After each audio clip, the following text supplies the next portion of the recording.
মহাসড়কে 3 চাকার যান চলাচল বন্ধের সিদ্ধান্ত বাতিলের দাবিতে আজও বিভিন্ন স্থানে মালিক চালকদের অবরোধ, খণ্ড খণ্ড মিছিল। 25 লক্ষ পরিবার এই সিএনজির উপর নির্ভর। আমরা গাড়ি চালান আজকে 3 দিন ধরে বন্ধ। আমরা অনাহারী মানুষ। যেভাবে তারা হঠাৎ করে একটা সিদ্ধান্ত নেবে ওইটা তো কিছুতেই সম্ভব না। এখন কি আমরা মরবো নাকি? দেশের সব সড়কে ফিটনেসবিহীন গাড়ি চলাচল বন্ধের নির্দেশ হাইকোর্টের, পাশাপাশি ভুয়া লাইসেন্স জব্দেরও আদেশ।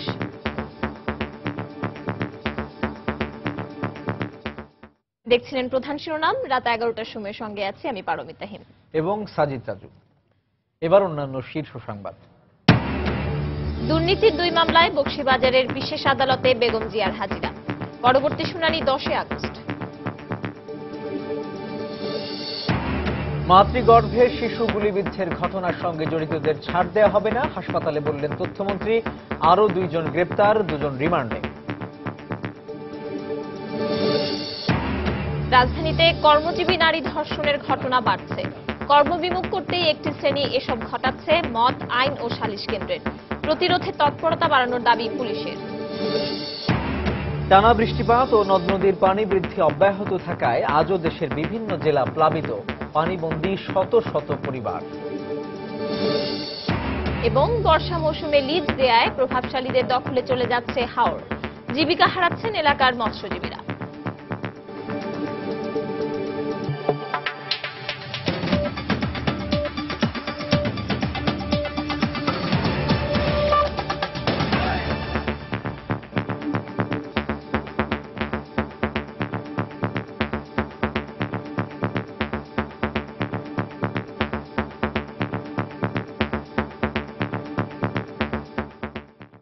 মহাসড়কে 3 চাকার যানবাহন চলাচলে নিষেধাজ্ঞা প্রত্যাহারের দাবিতে আজও দেশের বিভিন্ন স্থানে বিক্ষোভ মিছিল, সমাবেশ ও অবরোধ করে সিএনজি অটোরিকশা মালিক ও শ্রমিকরা এর প্রতিরোধ জানিয়েছেন। আর সকালে নারায়ণগঞ্জ এবং গাজীপুরে পুলিশের সঙ্গে বিক্ষোভকারীদের সঙ্গে সংঘর্ষ হয়। এছাড়া সাভারে বাস ভাঙচুর করে বিক্ষুব্ধরা। আমাদের ব্যুরো প্রতিবেদক ও জেলা প্রতিনিধিদের পাঠানো তথ্য ও ছবি নিয়ে ডেস্ক রিপোর্ট।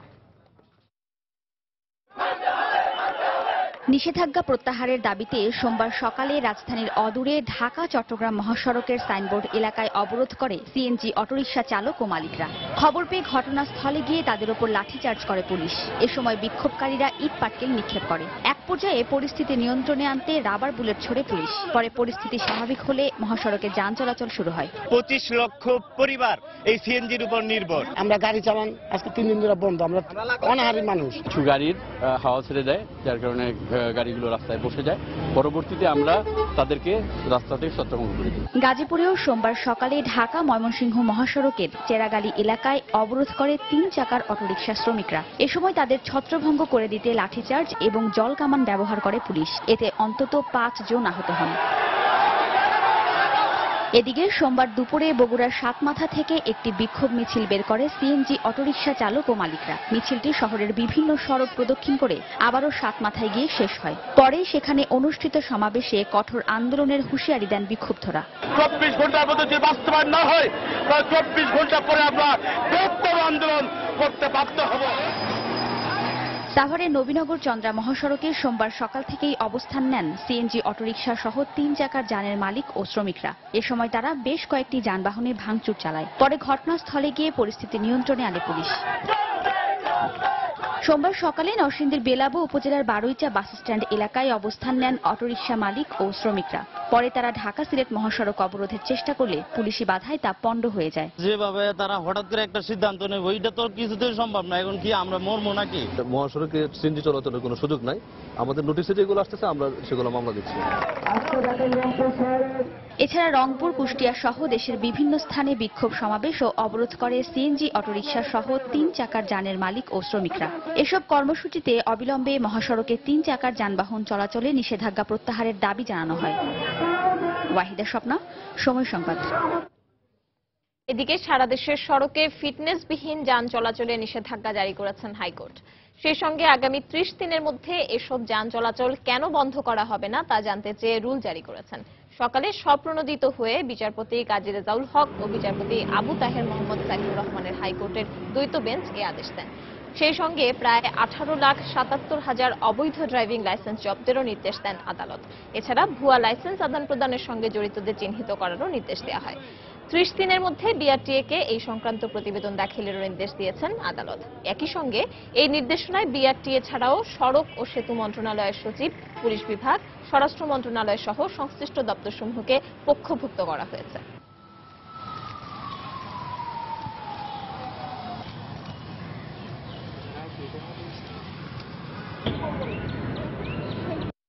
যারা ড্রাইভিং বিহীন যে সমস্ত লাইসেন্স হোল্ডার ড্রাইভার তাদেরকে সিজ করতে বলা হয়েছে, যে ওই সমস্ত লাইসেন্স সিজ করতে বলা হয়েছে আর লিগ্যাল অ্যাকশন নিতে বলা হয়েছে।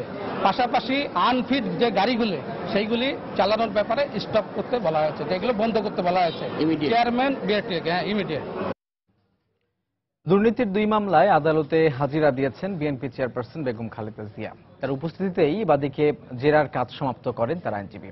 পরে মুলতবি আবেদনের পরিপ্রেক্ষিতে 10 আগস্ট মামলার পরবর্তী দিন ধার্য করেন আদালত।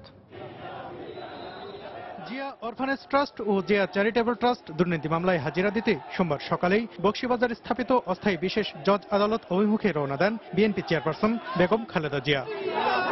সকাল 10:30টায় নির্ধারিত সময়ে আদালত এজলাসে প্রবেশ করেন তিনি। এদিনের কার্যক্রম শুরুর পর চ্যারিটেবল ট্রাস্ট মামলার বাদীকে প্রায় 2 ঘণ্টা ধরে জেরা করেন বেগম জিয়ার আইনজীবীরা।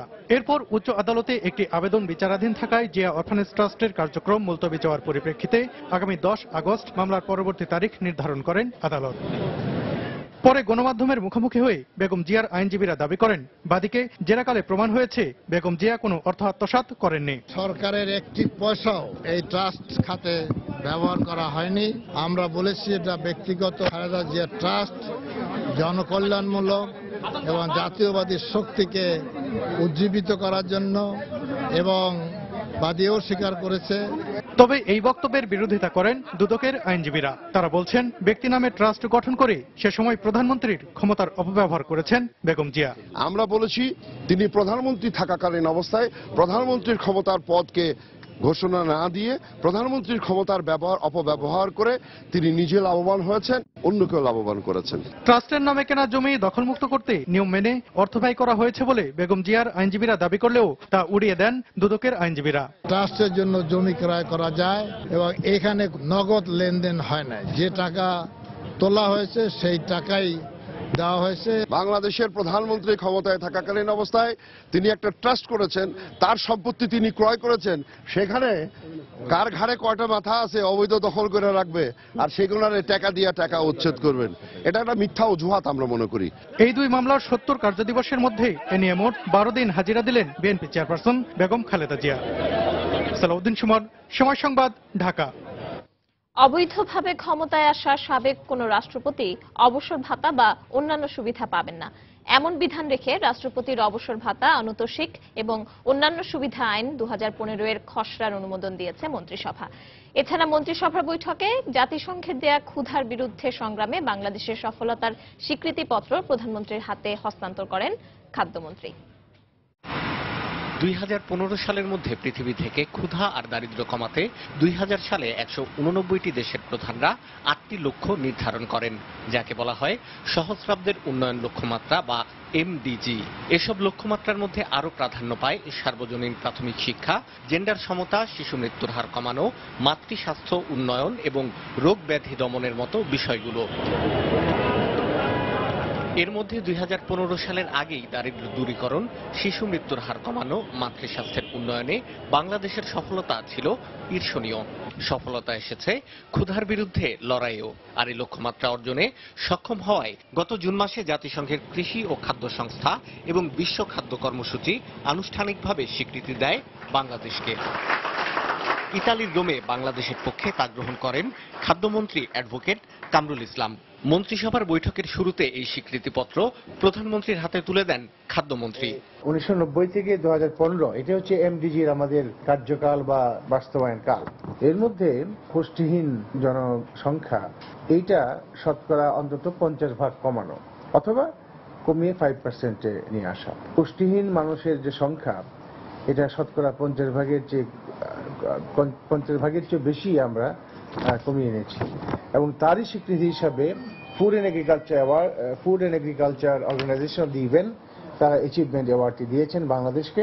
এছাড়া বৈঠকে অনুমোদন দেয়া হয় রাষ্ট্রপতির অবসর ভাতা, আনুতোষিক এবং অন্যান্য সুবিধা আইন 2015-র খসড়ার।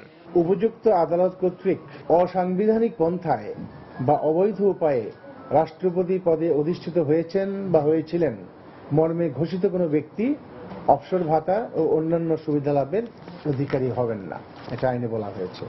বৈঠকে 1 ও 2 টাকার পাশাপাশি 5 টাকার নোট ইস্যু করার ক্ষমতা সরকারের হাতে রেখে অনুমোদন দেয়া হয় বাংলাদেশ কয়েনেজ অ্যাক্ট 2015-র খসড়ার সংশোধনী। কমিটি অন অটিজমের শাহ আলী জয়, সময় সংবাদ, ঢাকা। মাগুরায় যুবলীগের 2 গ্রুপের সংঘর্ষে মা ও মাতৃগর্ভে থাকা সন্তান গুলিবিদ্ধের ঘটনায় জড়িতদের ব্যাপারে কোনো ছাড় দেয়া হবে না বলে জানিয়েছেন তথ্যমন্ত্রী হাসানুল হক ইনু। দুপুরে চিকিৎসাধীন মা নাজমা ও তার শিশুর শারীরিক অবস্থা দেখতে ঢাকা মেডিকেল কলেজ হাসপাতালে যান তথ্যমন্ত্রী। আহত শিশু ও তার মায়ের শারীরিক অবস্থা সম্পর্কে জানতে কর্তব্যরত চিকিৎসকদের সঙ্গে কথা বলেন। স্পর্শকাতর এ চিকিৎসার সঙ্গে জড়িত চিকিৎসকদেরও ধন্যবাদ জানান মন্ত্রী। এ সময় দেশের চিকিৎসা পদ্ধতির প্রশংসা করেন তিনি। একই সঙ্গে ন্যাক্কারজনক এই ঘটনায় জড়িত বাকি অপরাধীদেরও আইনের আওতায় আনা হবে বলে জানান তথ্যমন্ত্রী।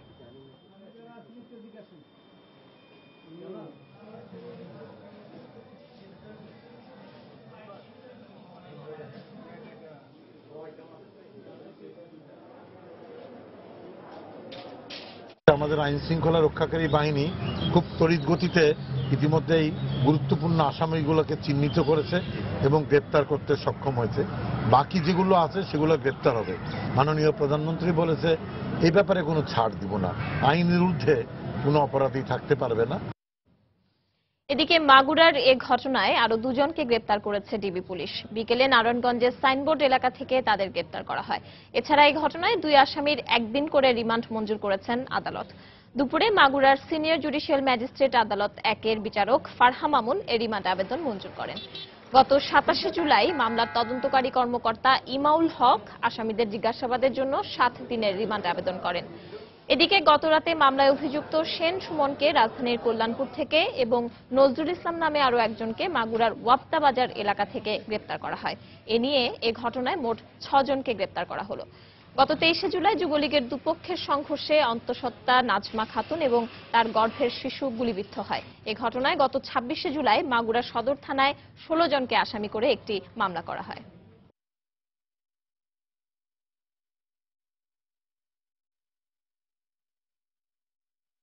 তার গর্ভে থাকা অবস্থায় সে গুলিবিদ্ধ হয়েছে।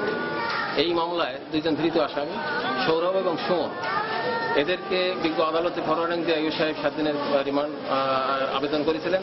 বিজ্ঞ আদালত ন্যায় বিচারের সাথে 1 দিনের পুলিশ রিমান্ড অ্যালাউ করেছে। রাত 11টার সময় আরো থাকছে। প্রশ্ন ফাঁসের ঘটনায় ঢাকা ও যশোর থেকে 3 শিক্ষক সহ 9 জনকে গ্রেপ্তার। জালিয়াতির সঙ্গে দীর্ঘদিন ধরে জড়িত থাকার অভিযোগ। রাজধানীতে অল্প কয়েকদিনের ব্যবধানে 2টি গণধর্ষণের ঘটনা ঘটেছে, যেখানে ধর্ষণের শিকার হয়েছেন 2 জন নারী বিক্রয়কর্মী। ঢাকা মহানগর দোকান মালিক সমিতি এসব ঘটনার তীব্র নিন্দা জানিয়ে কার্যকরী ব্যবস্থা নেওয়ার আশ্বাস দিয়েছে। এদিকে আইন ও সালিশ কেন্দ্র আশক বলেছে, নারীদের কর্মবিমুখ করতেই একটি শ্রেণী উদ্দেশ্য প্রণোদিত হয়েই এসব ঘটনা ঘটাতে পারে। অন্যদিকে ঢাকা মেট্রোপলিটন পুলিশ বলছে, গণধর্ষণ প্রতিরোধে বাড়ানো হচ্ছে আইন শৃঙ্খলা রক্ষাকারী বাহিনীর তৎপরতা। ফখরুল শাহিনের রিপোর্ট। গত বৃহস্পতিবার রাত 8:30টার দিকে রাজধানীর উত্তরায় কর্মস্থল থেকে বাসায় ফেরার পথে এক নারী কর্মজীবী গণধর্ষণের শিকার হন। এর কিছুদিন আগে 22শে মে রাজধানীর বাড়িধারা এলাকার একটি দোকান থেকে বাসায় ফেরার পথে চলন্ত মাইক্রোবাসে তুলে নিয়ে এক তরুণীকে গণধর্ষণ করে দুর্বৃত্তরা। আশকের তথ্য মতে গত 5 বছরে সারা দেশে গণধর্ষণের ঘটনা ঘটেছে 1135টি, যার মধ্যে রাজধানীতে একাধিক গণধর্ষণের ঘটনা ঘটলেও কর্মস্থল থেকে বাসায় ফিরতে চলতি পথে গণধর্ষণের ঘটনা এই বছরই প্রথম। পাবলিক থেকেও কিছু বলতে পারতেছে না, কারণ এখানে নিশ্চয়ই এমন কিছু লোকরা আছে তাদের ভয়ে বলতে পারতেছে না। কেন আমার কথা হচ্ছে না, তারা যেন কোনো ভয় না পায়। সরকার পক্ষ থেকে অবশ্যই কিছু করা হয়, যেন আমাদের নিরাপত্তার জন্য আমাদের যেন কোনো কিছুতে পিছিয়ে না আসতে হয়। কিভাবে যাই, আমরা ভালোভাবে বাসায় পৌঁছাইছি কিনা আমাদেরকে টেক কেয়ার অবশ্যই করতে হবে, তা না হলে তো আমরা কাজ করতে পারবো না। আইন ও সালিশ কেন্দ্র বলছে এই ধরনের ঘটনা নারীদের নিরাপত্তাহীনতার সৃষ্টি করবে, যা নারীদের কর্মজীবী হওয়ার ক্ষেত্রে বড় বাধা। অর্থনৈতিকভাবে যখন দেখা যাচ্ছে যে নারীরা সচ্ছল হতে চেষ্টা করছে, নিজেরা এম্পাওয়ার্ড হচ্ছে এবং অর্থনৈতিক কাজে তাদের অংশগ্রহণ বেড়েছে, সেই সময় ধর্ষণকে একটা হাতিয়ার হিসেবে বেছে নেওয়া হচ্ছে যে নারীদের চলাচলকে ব্যাহত করার জন্য। ঢাকা মহানগর দোকান মালিক সমিতি বলছে কর্মজীবী নারীদের নিরাপত্তা জোরদার করতে দোকান মালিকদের জন্য একটি আচরণবিধি তৈরি করা হচ্ছে। আমাদের কিছু দিক নির্দেশনা তৈরি হচ্ছে যে এই ধরনের ঘটনা যেন না হয়, তার জন্য প্রতিটা জনের সাথে আমরা সমন্বয় রেখে কাজ করে যাব আগামীতে। এদিকে ডিএমপি বলছে এই ধরনের ঘটনার যেন পুনরাবৃত্তি না ঘটে, সেজন্য মহানগরের সকল থানার ভারপ্রাপ্ত কর্মকর্তাদের আরো সজাগ থাকতে বলা হয়েছে। সংশ্লিষ্ট থানাগুলোকে ইতিমধ্যে ইনস্ট্রাকশন দেওয়া হয়েছে কোন কোন ক্ষেত্রগুলোতে এই ধরনের ঘটনা ঘটবার প্রবণতা বেশি লক্ষ্য করা যায়, সেই বিষয়গুলোকে চিহ্নিত করে সেখানে প্রয়োজনীয় নিরাপত্তা বাড়ানোর বিষয়ে আমাদের ইনস্ট্রাকশন ইতিমধ্যেই দেয়া আছে। নারী অধিকার কর্মীরা মনে করেন গণধর্ষণ দমনে ধর্ষকদের বিরুদ্ধে কঠোর ব্যবস্থা গ্রহণের বিকল্প নেই। ফখরুল শাহীন, সময় সংবাদ, ঢাকা।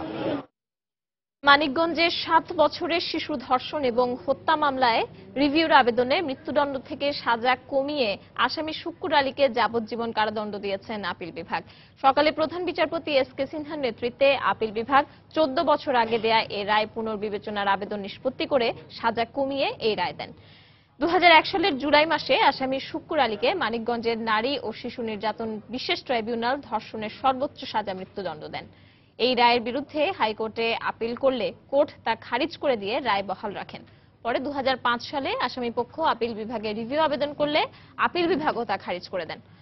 গত 5 মে একটি আইনজীবী সংগঠন ব্লাস্ট আপিল বিভাগের এই রায়ের বিরুদ্ধে রিভিউ পিটিশন দায়ের করলে ঘটনার প্রায় 19 বছর পর রিভিউ পিটিশনের এই রায়ে শাস্তি কমিয়ে যাবজ্জীবন দেওয়া হয়, যা দেশের ইতিহাসে রিভিউ আবেদনের সাজা কমার প্রথম ঘটনা।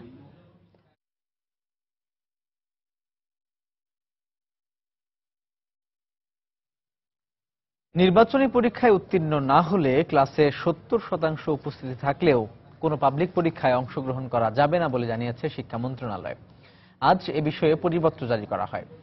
শুধু 70% উপস্থিতি থাকলেই পাবলিক পরীক্ষায় অংশ নেওয়ার ব্যাপারে আগের পরিপত্রটি বাতিল করে নতুন এই আদেশ জারি করা হলো। চলতি বছরের মার্চে উপস্থিতির এই শর্ত মেনে নির্বাচনী পরীক্ষায় অনুত্তীর্ণ শিক্ষার্থীদের পাবলিক পরীক্ষা দেওয়ার সুযোগ দিয়ে পরিপত্র জারি করেছিল শিক্ষা মন্ত্রণালয়।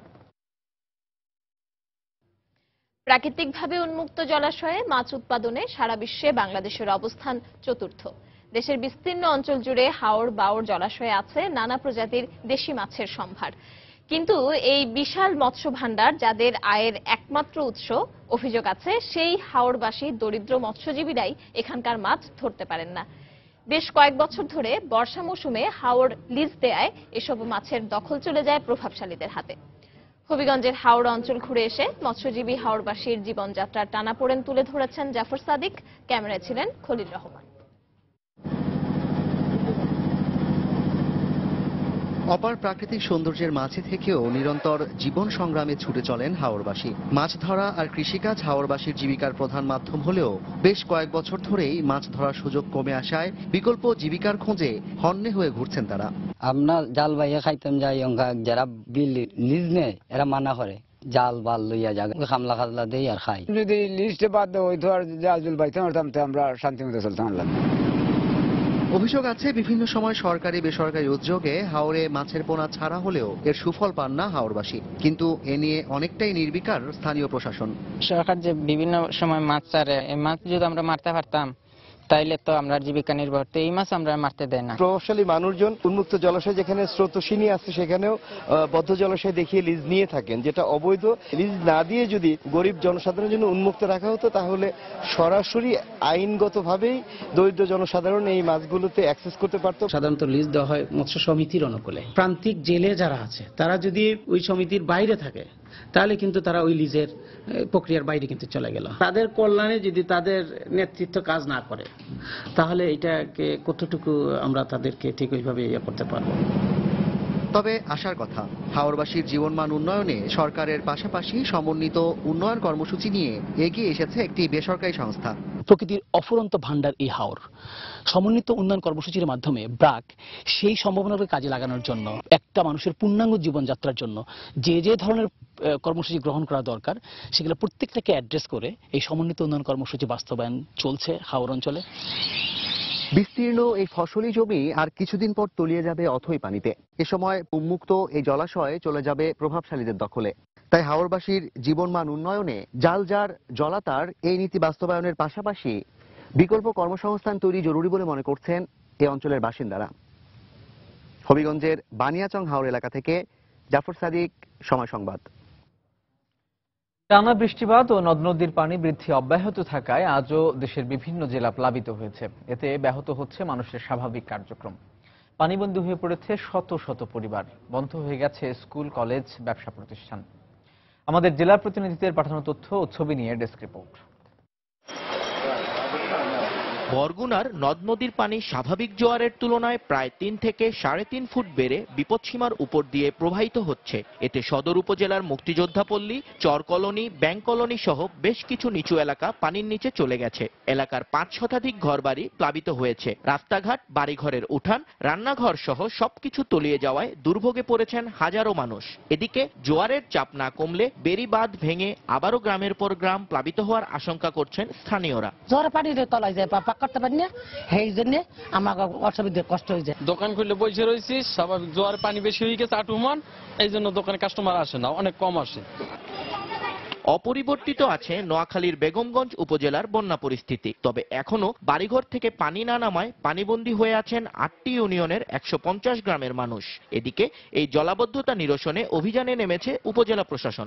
আমরা এখন উদ্যোগ নিয়েছি এই মাটিটাকে কেটে দিয়ে এখান দিয়ে পানি সরে যাওয়া এবং পানির সাথে যে খালের সাথে যে সংযোগ, মূল সংযোগটা আমরা সেটা চালু রাখার জন্য চেষ্টা করছি।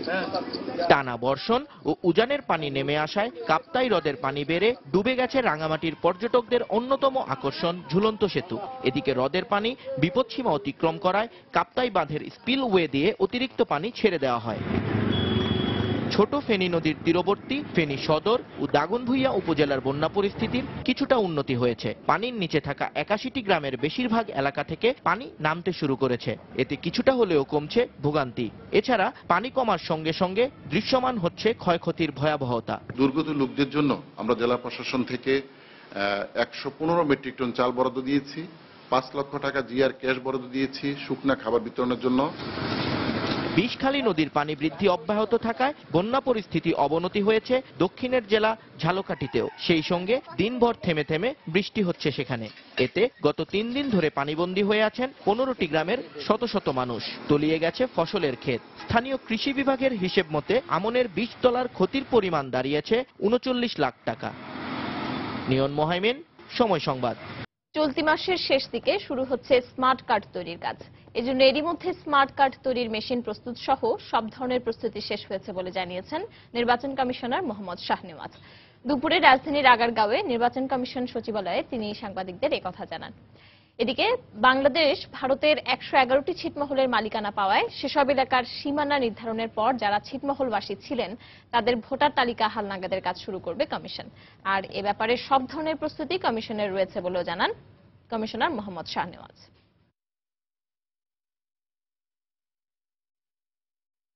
সিদ্ধান্ত নিয়েছি যে আমরা স্মার্ট কার্ডটা সহসাই দেব। আমাদের মেশিন সব এসে গেছে এবং আশা করছি এই মাসের মধ্যে এগুলো ইনস্টল হয়ে গেলেই আমরা প্রোডাকশনে চলে যাব। এই মাসের শেষের দিকে আশা করছি অথবা সামনে আসা ফার্স্ট উইকের মধ্যে আমরা এই স্মার্ট কার্ড উৎপাদনের দিকে চলে যাব। আমাদের সবকিছু রেডি আছে। 111টা সিট মহল যেগুলো অন্তর্ভুক্ত হয়েছে তাদের বাউন্ডারি কি আছে সেগুলো যখন সংশ্লিষ্ট কর্তৃপক্ষ আমাদেরকে জানাবে এবং আমাদেরকে যখন বলবে যে এখন ভোটার তালিকা করার জন্য উপযুক্ত হয়েছে এবং সীমানাও ঠিক করা আছে তখনই আমরা করতে পারবো। আমাদের এই সম্পর্কে প্রস্তুতিও রয়েছে, আমাদের লোকবলও রয়েছে, আমাদের যে যন্ত্রপাতি সেগুলো ঠিক আছে। ক্যারিয়ন প্রথা পুনর্বহালের দাবিতে আগামীকাল থেকে অনির্দিষ্টকালের জন্য ক্লাস বর্জনের ঘোষণা দিয়েছে সারা দেশের সরকারি বেসরকারি মেডিকেল কলেজের আন্দোলনরত শিক্ষার্থীরা। বিকেলে রাজধানীর শহীদ মিনারে তারা এই ঘোষণা দেয়। এছাড়া আগামীকাল সকাল থেকে প্রতিটি মেডিকেল কলেজের অধ্যক্ষের কার্যালয়ের সামনে অবস্থান কর্মসূচিও ঘোষণা দেন শিক্ষার্থীরা। এর আগে সকালে স্বাস্থ্যমন্ত্রী বরাবর স্মারকলিপি দিতে শহীদ মিনার থেকে একটি সমাবেশ সচিবালয়ের উদ্দেশ্যে রওনা হয়। মিনারের পাদদেশেই নিরাপত্তার কারণ দেখিয়ে তাদের থামিয়ে দেয় আইন শৃঙ্খলা রক্ষাকারী বাহিনী। পরে আন্দোলনরত শিক্ষার্থীরা পুলিশি নিরাপত্তায় মিছিল নিয়ে শহীদ মিনার এলাকা ঘুরে আসে। এরপরে 8 সদস্যের একটি প্রতিনিধি দল সচিবালয়ে যায়। প্রতিনিধি দলটি ফিরে এসে জানায় স্বাস্থ্যমন্ত্রী তাদের সাথে দেখা করেননি, তবে মন্ত্রীর ব্যক্তিগত সহকারী স্মারকলিপিটি গ্রহণ করেনি। এদিকে কোনো শিক্ষার্থী যদি একটি বিষয়ে অকৃতকার্য হয় তবে পুরো বছর বাদ না দিয়ে নির্দিষ্ট বিষয়ের পরীক্ষা দিয়ে পরবর্তী শ্রেণীতে পড়া চালিয়ে যাওয়ার জন্য আন্দোলন করে আসছেন শিক্ষার্থীরা।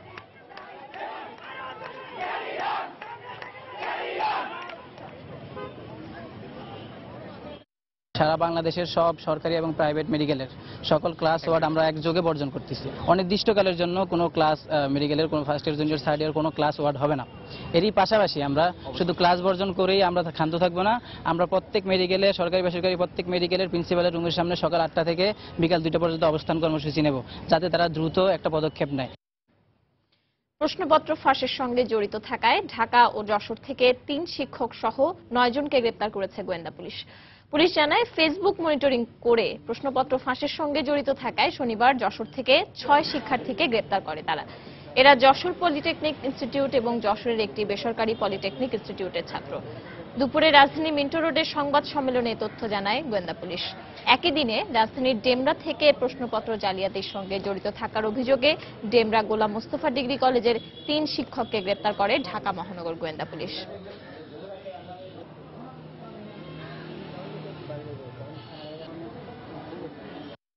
পলিটেকনিক ইনস্টিটিউটের প্রশ্নপত্র ফাঁস হওয়ার অভিযোগে পরীক্ষা স্থগিত করা হয়েছে। এই পরীক্ষা 1, 2 এবং 12 তারিখে অনুষ্ঠিত হওয়ার কথা ছিল।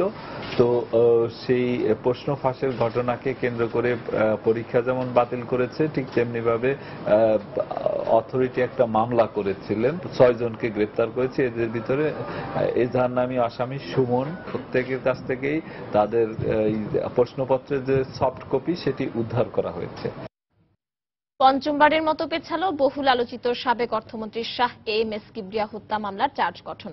আগামী 10 আগস্ট নতুন তারিখ নির্ধারণ করেছেন আদালত। সকালে সিলেট বিভাগীয় দ্রুত বিচার ট্রাইব্যুনালে এই মামলার অন্যতম আসামি হবিগঞ্জের বরখাস্তকৃত মেয়র জি.কে. গৌস ও হুজি সদস্যদের উপস্থিত করা হয়। তবে আগামীকাল 21 আগস্ট গ্রেনেড হামলা মামলার শুনানির তারিখ থাকায় সাবেক স্বরাষ্ট্রমন্ত্রী বাবরকে আদালতে হাজির করা সম্ভব না। এমনকি অপর আসামি আরফুল হক অসুস্থতার কারণেও আদালতে হাজির হতে পারবেন না। তাই মামলাটির চার্জ গঠন আবারও পিছিয়ে দেওয়া হলো। এর আগে এই মামলায় 3 দফা সম্পূরক চার্জশিটের পর 32 জনকে আসামি করে অন্তর্ভুক্ত করে চার্জশিট চূড়ান্ত করা হয়।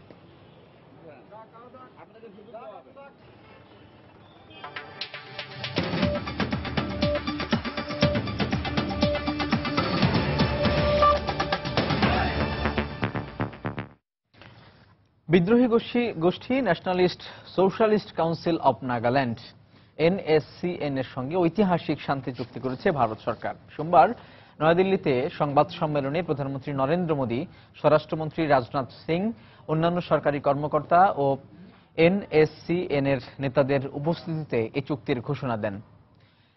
তিনি বলেন, এর মাধ্যমে 6 দশক ধরে ঝুলে থাকা নাগাল্যান্ডের রাজনৈতিক ইস্যুর সফল ও শান্তিপূর্ণ পরিসমাপ্তি ঘটল। অনুষ্ঠানে উপস্থিত NSCN এর প্রধান সুইঙ্গালেং মুইভা প্রধানমন্ত্রীর প্রশংসা করে বলেন, নাগার জনগণ নরেন্দ্র মোদীকে তার নেতৃত্বের জন্য আজীবন মনে রাখবে।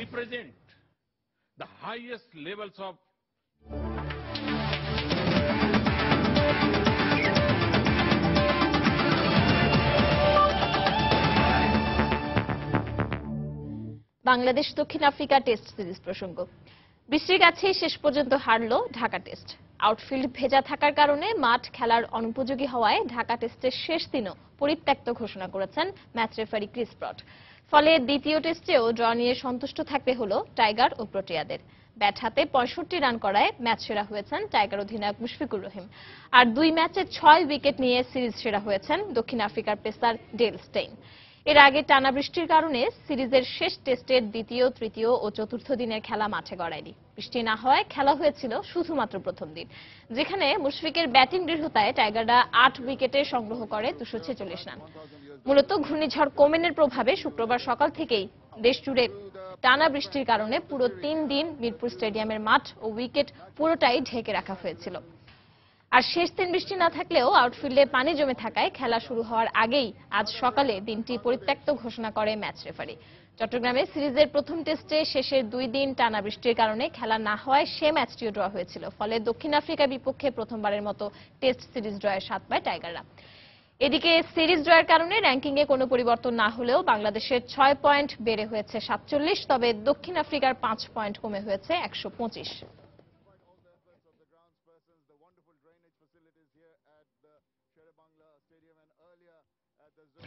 রাত 11টার সময় পর্যায়ে শীর্ষ সংবাদ জানিয়ে দিচ্ছে আর একবার। মহাসড়কে 3 চাকার যান চলাচল বন্ধের সিদ্ধান্ত বাতিলের দাবিতে বিভিন্ন স্থানে আজও অবরোধ। সব সড়কে ফিটনেসবিহীন গাড়ি চলাচল বন্ধের নির্দেশ হাইকোর্টের।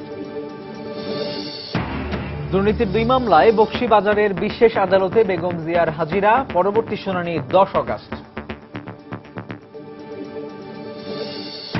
মাতৃগর্ভে শিশু গুলিবিদ্ধের ঘটনার সঙ্গে জড়িতদের ছাড় দেওয়া হবে না, হাসপাতালে বললেন তথ্যমন্ত্রী। আরো 2 জন গ্রেপ্তার, 2 জন রিমান্ডে। রাজধানীতে কর্মজীবী নারী ধর্ষণের ঘটনা বাড়ছে। কর্মবিমুখ করতে একটি শ্রেণী এসব ঘটাচ্ছে। মত আইন ও সালিশ কেন্দ্রের প্রতিরোধে তৎপরতা বাড়ানোর দাবি পুলিশের।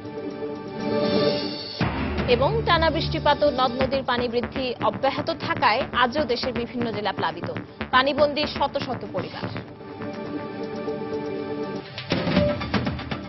দর্শক, এই ছিল আমাদের রাত 11টার সময়। যে কোনো খবর পেতে ভিজিট করুন সময়নিউজ.টিভি আর সঙ্গে থাকুন সময়ের।